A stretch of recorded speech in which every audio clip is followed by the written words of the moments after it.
Meat, place this in the pot first and bring it to the boil and then reduce it to a simmer. Then start adding your plants, fungi and insects as these take less cooking time. In the pot I've got some of that duck. Let's add some of the herbs to it. Add your nettle, dandelion and mint. Not only have we got the meat to eat, but we've got that rich, juicy gravy. Now drink this as it acts just like a tonic. Now this is just about ready, so let's swing it off the fire. You can still cook if you've not got a pot. Let's take a look how over here. This is a pit fire and we can cook over it, but we do lose some of the nutrients as all the fat drips into the fire and are wasted. Now this fire, it's a hole lined with stone and it's fuel economical because the stone absorbs the heat and we cook in the embers. We can cook rabbit and fish in the same method. A nice way of preparing fish is baking it in clay. This is why we don't take the scales off it. Lay your fish on clay and then start wrapping it around the body, and this completely seals it. We then place it in the embers of the fire and give it 20 minutes. The fish will be cooked to a T, and when we break the clay off, all the scales and skin will come with it.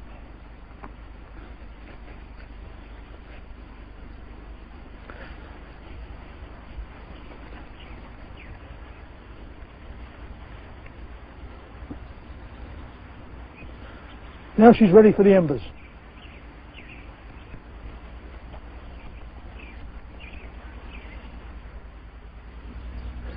The carp looks done. Let's have a taste.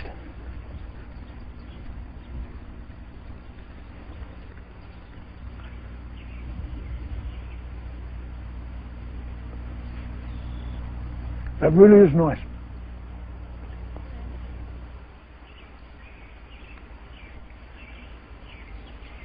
I'd like to introduce you to a nice way of cooking called a hangi. We dig a pit in the ground and we light a fire. On top of the fire we put rocks. Now these rocks get white hot and they fall in the pit. On top of these rocks we're going to put whatever food we've got to cook, and then I'm going to put saplings across, some sheeting, and then I'm going to bury it. We'll come back in an hour and a half and we've got a real tasty meal. Now it's so hot in there, everything gets cooked in its own juice. We can also boil water in there without a container. I'll show you that later.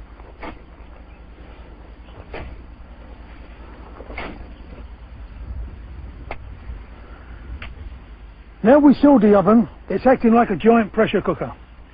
Now I mentioned we can boil water.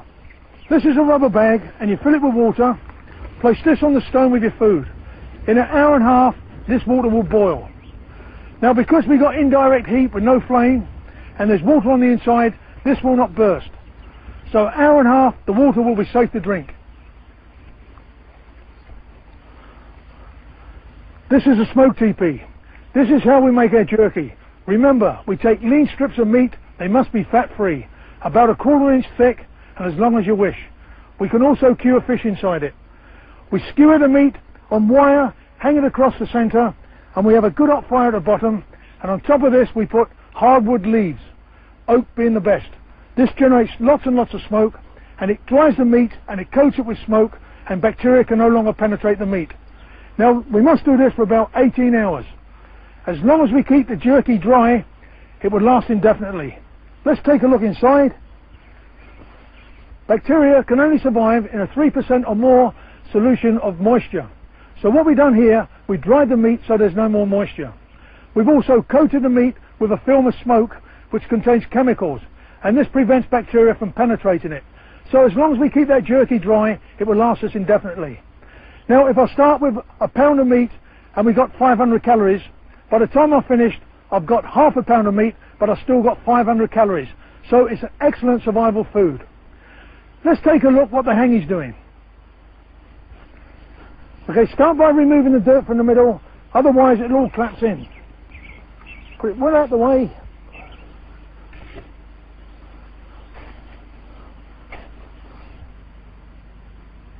This has been cooking for 2 hours. Once we got all the dirt off the sacking, peel it back carefully, and already the smell's hit my nostrils. This looks really good. The duck's cooked to a T. Let's have a look at the potatoes. Let's have take a look inside. That's nicely cooked. It tastes real good too. Now food is going to help us keep condition. And because we started preserving food, if ever we got to walk to safety, we got some food to take with us. During this last field segment, you mentioned when preparing the rabbit that we should bleed the animal and save the blood. What do we do with the blood collected? Okay, it's always important, Steve, to save the blood because it's one of the few sources of salt that can be obtained in a survival situation. And so what we do, okay, bleed the animal by cutting the throat, collecting the blood, and allowing it to congeal, and it goes just like a hard cake. Now, by putting this in our soups and stews, we're getting all the vitamins, minerals, and most important, salt from the blood, and it's going to help us maintain our health. Is it important to limit activity in order to reduce our caloric intake? Yes, it sure is, Steve. We must be calorie conscious. Calories are like dollar bills. We've got to keep them in our wallet. So if I was just to lie on the floor and do nothing, I would use something like 800 calories. This is my basic rate of metabolism. I use calories to help me breathe, the muscles to support my frame, and to keep a constant temperature. The moment I start walking around, collecting firewood, getting water, I can double this to 1500 calories. Now, in normal everyday life, we're probably on something like 3,500 calories. Depends on what profession you're doing. So in a survival situation, we're looking for something like 1,500 calories. So we mustn't waste any calorie. Okay, so we work at half pace and we rest as much as we can. Okay, suppose we've been in a location for 3 weeks and no rescue has come. We have to find our way to civilization. And that brings us to the last element in our plan for survival, navigation. What's the first thing we should know? Okay, a most important item to carry is a compass. Now there's different types of compasses we can carry, and we should never partake on a journey without a compass.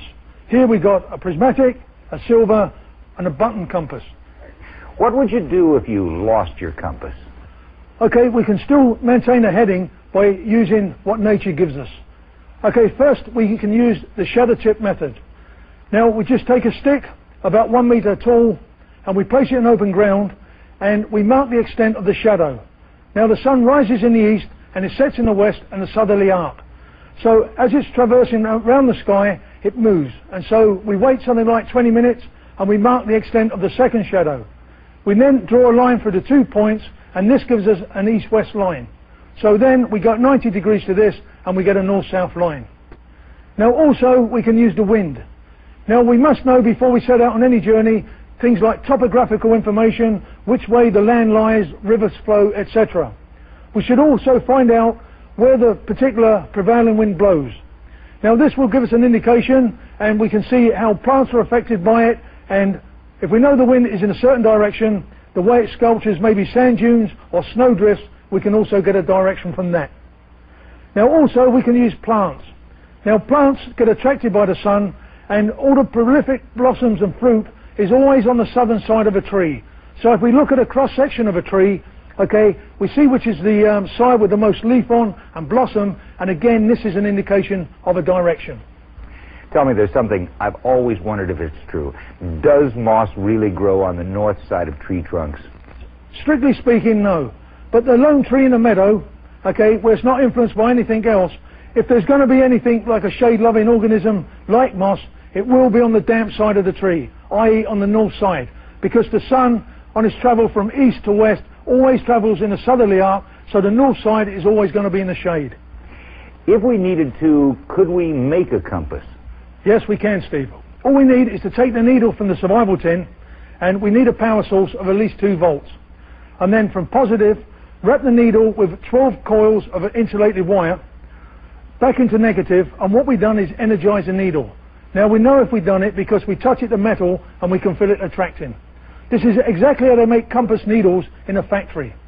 Now what we do now is put it on a leaf or a small piece of wood and float it on water, and it will settle down and point north and south, the point being north. Now there's other methods. If we put the needle in the ground at an angle of 78 degrees, and this is the angle where the magnetic field enters Earth at this particular point on Earth. And so what we do, we strike it 4 times with metal. It mustn't be stainless or copper or brass, but mild steel.